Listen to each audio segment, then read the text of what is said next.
Right now on the National Weather Desk, weather extremes. We have you covered from the first storm of hurricane season to severe weather, as well as a blistering heat wave. Thanks to our weather maker right there, high pressure. Much needed rain falls in Texas, but they still need much more to break that drought. The rain that we got helped us tread water to help get us through the summer, but we really need this back to back. See why a team of scientists studying global warming went to Mount Everest. We know more about the weather on Mars than we do on the highest peaks of the Himalaya. Should we be concerned that major American cities are sinking? So it could create problems. And farmers are counting their losses weeks after a dust storm damaged their crops. From our nation's capital, this is the National Weather Desk. Good morning and welcome to the National Weather Desk. I'm Angela Brown. The National Hurricane Center now says there's a 100% chance a disturbance in the Pacific will be the season's first tropical depression or storm. Right now it sits a few hundred miles south of Mexico. If it becomes a tropical storm, it will be named Alvin. The NHC says the system shows signs of organization but lacks a well-defined circulation. The Pacific hurricane season began 2 weeks ago. The Atlantic season begins on Sunday. There's also a threat of more severe weather today. Unfortunately, the areas most at risk have been under threat for more than a week. Portions of Kansas, Oklahoma, and Texas face the greatest risk of severe thunderstorms. The cities of Fort Worth, Amarillo, Abilene, and Wichita are all in that area. The West Coast is bracing for a late spring heat wave with temperatures expected to soar in the coming days. And by the weekend, numerous long-time records could be shattered. Reno meteorologist Matt Monroe explains what is driving this intense heat. Well, if you live here in the western part of the country, it's our first mini heat wave of the season. Thanks to our weather maker right there, high pressure on Thursday. It's parked just off the west coast of California. And by Friday and Saturday, it comes ashore and really heats the temperatures up. How does it do that? Under high pressure, the air column gets compressed and all the air molecules within that column, there's a tremendous amount of friction and that generates a lot of heat. So here you go. Take, for example, the greater Reno area, average high 78. We're in the lower 90s through Thursday, and then up we go thanks to that area of high pressure, 96, 99 degrees out on Friday and Saturday, and that's really close to all-time daily record highs for Reno. On Friday, the record's 96. That's the forecast high. 98 is the record on Saturday. Forecast high is 99. It's been a wet couple of days in Texas, and that's really good news. Rain fell for the second straight night here in San Antonio. And in Austin, 2 inches of rain fell on Monday, the highest one-day total there in more than a year. But as Vinny Martorano reports, much more is needed before drought conditions there go away. This was a good widespread rain event. We just need many more days like this. The storms across central Texas Monday night brought more than just damaging winds and lightning. They brought rain, much needed rain for the lakes. Hold on to that water while we have it because we don't know how long it has to last. Shannon Hamilton with the Central Texas Water Coalition says that's the most rain in a day since January 2024. The rain that we got helped us tread water to help get us through the summer, but we really need this back to back. According to the Lower Colorado River Authority, it helped raise multiple lake levels, including Lake Buchanan, who went up about a foot, and Lake Travis just shy of that. In a statement to CBS Austin, the LCRA says in part, the rains were definitely welcome, but were not drought breakers. Even with the rain, Hamilton says Highland lakes are not even close to where they were this time last year. For the month of May of 2024, we received 223,000 acre feet of rain. We've only, for the month of May of 2025, gotten 41,000 acre feet of rain into our lakes and our watershed. That means this year, the lakes have only taken in 18% of the amount of water they did last year. Well, we just need a lot of people to do a lot of rain dances, I think. Rob Sowers lived near Lake Travis for the last 3 years. He's watched his home lake continue to dry out. Well, we'd like to see it fill all the way up. If we can get another 10, 15, 20 feet would be great. You know, I just can't see that happening. Hamilton says there will be heavy consequences if we don't get more rain. We are going to move to another drought stage 3, and it's not a good look. The rain was also good news for farmers in the Texas Panhandle. Drew Powell is outside Amarillo with more. The region over the last couple of days has received a fair amount of rainfall. And looking to the future, more rain is in the forecast. That's a good thing for ag producers and farmers who are seeing their crops beginning to emerge. It's going to help us get our spring and summer crops off to a good start, give them some deep moisture that the roots can chase, and hopefully help us get through the hot summer days. We're not getting as many heat units, so for plant maturity and emergence, probably not a problem with corn or sorghum or any of those kind of crops, or even the wheat that we've got in the field. Cotton, it'll be a little detrimental to the production of cotton. Now, the rain may delay some field activities for ag producers and farmers. The rain is also good for native rangelands and grass production. The recent rainfall has really helped the cattle producers having enough groceries for their cattle.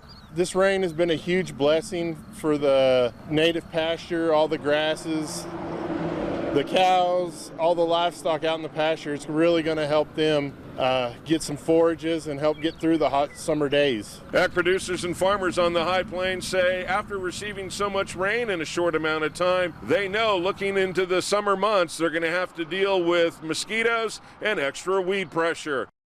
It was a different story in Indiana, where a recent dust storm caused significant crop losses. Cicely Porter shows us why farmers are now back to square one. It affected a lot of farms, a lot of buildings blew down, a lot of the crops on this higher ground got sandblasted really bad. The dust came barreling in, damaging crops along the way. The hardest hit crop, soybeans, especially those planted early. I think it would be worse on the earlier planted ones, so they were up bigger. So a lot of I know our soybeans were just coming up, so they're really close to the soil surface, so they kind of missed some of that damage. The bigger ones would have had more damage. But we still have plenty of time for a kind of full season crop. According to Woolery, thousands of acres of soybeans have had to be replanted in Indiana. The areas dealing with the most loss, Pulaski, Stark, White, and Benton counties.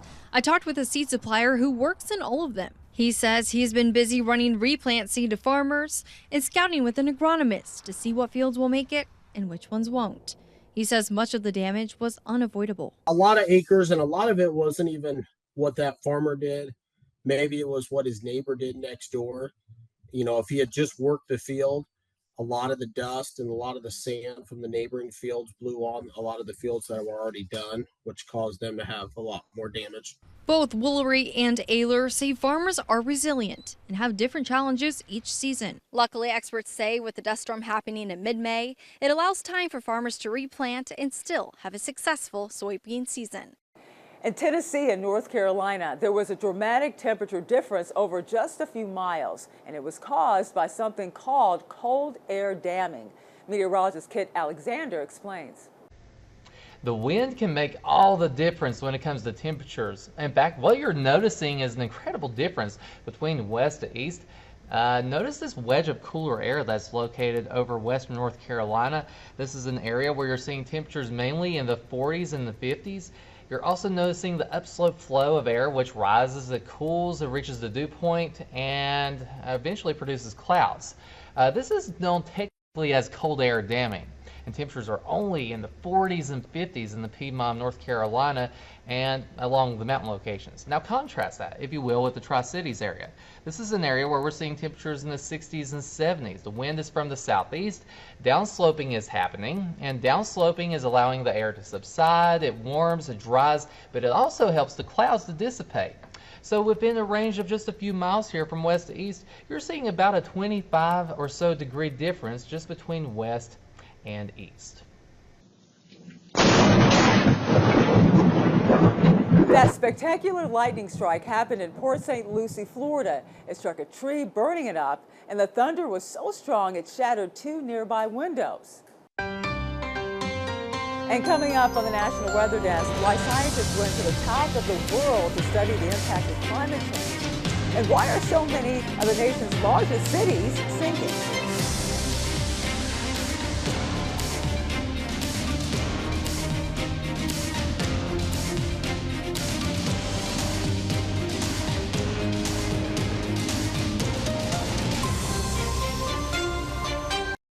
Weather Window, presented by the National Weather Desk. Here's a swimmer you'd probably like to avoid during a summer dip.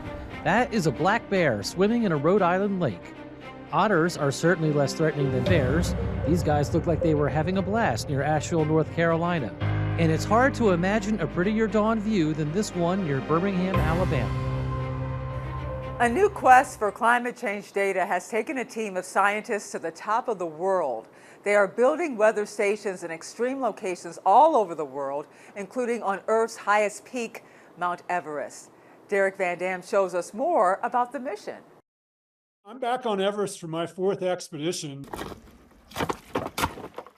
It's an ambitious scientific project that has taken this team of researchers to the most extreme environments on Earth. We set up a network of weather stations from 12,500 feet all the way up to 27,000 feet. Hi, everyone. Baker. Tasked with a single objective to study the impacts of a rapidly changing environment from the world's highest locations. Explain to me just the ultimate goal of what you are trying to achieve up there. Our weather station network is really well poised to monitor and provide valuable data to make better projections of how the glaciers will respond to climate change.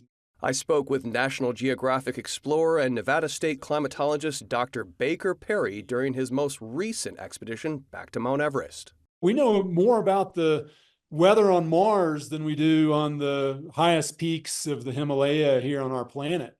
It's critical to have a station here on the glacier. It's a mission that began in 2019, documented by the National Geographic and Rolex Perpetual Planet Everest expedition. This is critical in the context of climate change and water resources and the fact that we've got hundreds of millions of people that live downstream from these water towers that sustain the communities.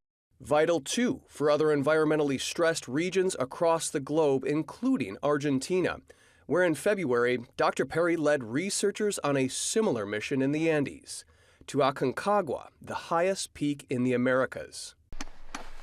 The Waiwa Project, an international collaboration between the U.S., Argentina, and multiple research institutions, installed weather stations along the mountain glaciers to monitor conditions, and added a crucial link in collecting meteorological information around the world. The weather station network is critical for improving our understanding of climate change.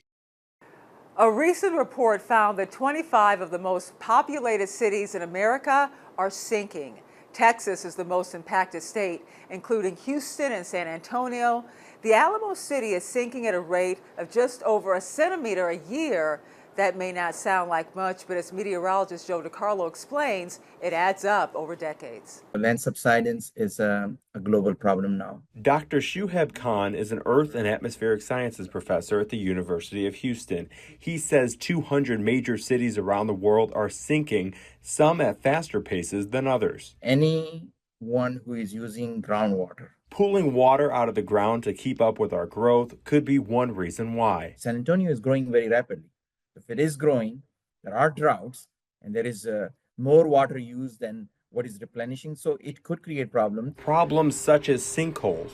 John Lozano of Lavelle Construction Group says he's seeing more sinkholes here, especially in older parts of town. Some pretty old areas that may need a little bit more attention when it comes to like utility lines, and I believe that's what's causing a lot of these sinkholes in these areas. His suggestion: check the soil. Just ask questions about the soil. What kind of soil conditions is your home going on, and what are they doing to offset that? Our rate of sinking in San Antonio is significantly lower than other areas of the state, thanks to what is under our feet. You have limestone, so those are solid rock. Even if the pores are empty, they will not subside. Dr. Khan believes our rate of sinking is not something to be worried about. The biggest threat: water resources. Clean drinking water, because the number of people moving to Texas are enormous. We are now in the heart of severe weather season. Montana meteorologist Mitchell Coombs explains what constitutes a severe storm and the 4 key ingredients used to help improve weather forecasting. Severe weather forecasting is a complex science, but it can be simplified into 4 key ingredients that help to improve forecasts. Those 4 ingredients that can turn an ordinary thunderstorm into a severe one are shear, lift, instability, and moisture, simplified into the acronym SLIM.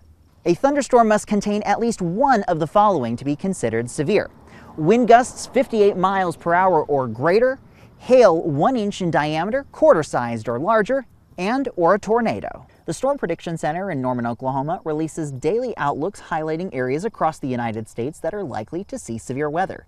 These outlooks are based on a combination of various factors, including those in the SLIM acronym. They display potentially affected areas by designating severe weather risk categories. The categories range from 1, a low-end marginal risk, to 5, a significant high risk. Those within a level 1 risk typically will see short-lived, isolated severe weather events, with gusty winds and small hail being the main impacts. Most storms that develop during a marginal risk day stay below severe limits. A level 2 or slight risk indicates the potential of scattered severe thunderstorms. Damaging straight-line winds and large hail remain the primary threats from these storms. On the rare occasion, we can see enhanced, moderate, and high risks across the state, each of these indicating a greater coverage and intensity of the severe weather.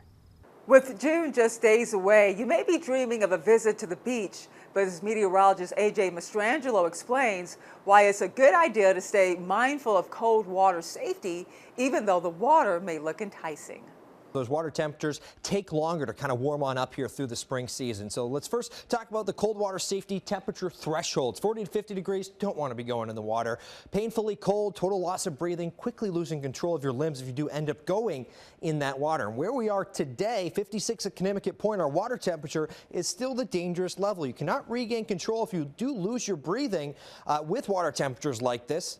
You'll lose control of your limbs after just a few minutes of immersion as well. Now, once we get to 60, 70 degrees, that'll be as we continue through the June season for the oceans, as well as a little bit faster for some of those interior ponds and lakes. Difficulty breathing still possible. Wetsuit still recommended under 65 degrees. Actually, your breathing still even slows down under 77 degrees of a water temperature. 70 plus is okay. That's when it becomes more tolerable. If you do end up going in the water, you want to make sure you're being very, very safe, doing it slowly, not jumping right in, perhaps just dipping the toes.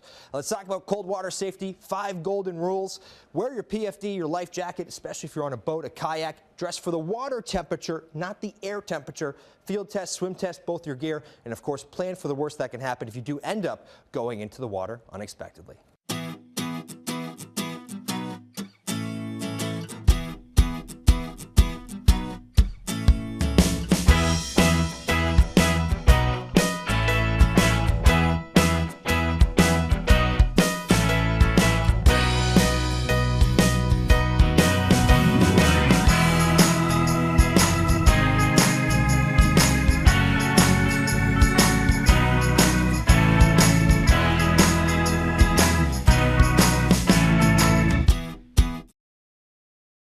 You are watching the National Weather Desk. Rainbows show up and paint the sky with beauty, but what conditions must exist before they do? Here's Flint, Michigan meteorologist Eric Kostreva. We had a pretty incredible sight just in our backyard, the vivid sunset to go along with the faint rainbow you can see right at the start of this video. You wouldn't necessarily think that those two can coincide with one another, but as we had a departing rain shower moving east and the sun setting to the west, we actually had the perfect conditions for a rainbow to occur. The viewer, of course, us, right there in the video, we were between the sun and the rain as that system was moving away and we had enough clearing off to our west. Now, that sun needs to be lower in the sky, which, of course, you have at sunset, but the sun wasn't necessarily all that visible. We had enough light actually cascading off of the clouds to give us that rainbow as that was happening around sunset, but this can also happen closer to sunrise. Now, the rainbow will, of course, be on the opposite side of the sun, so you have to turn 180, and the larger rainbows often create the brighter bands for the rainbow, so we just had a small one in that video.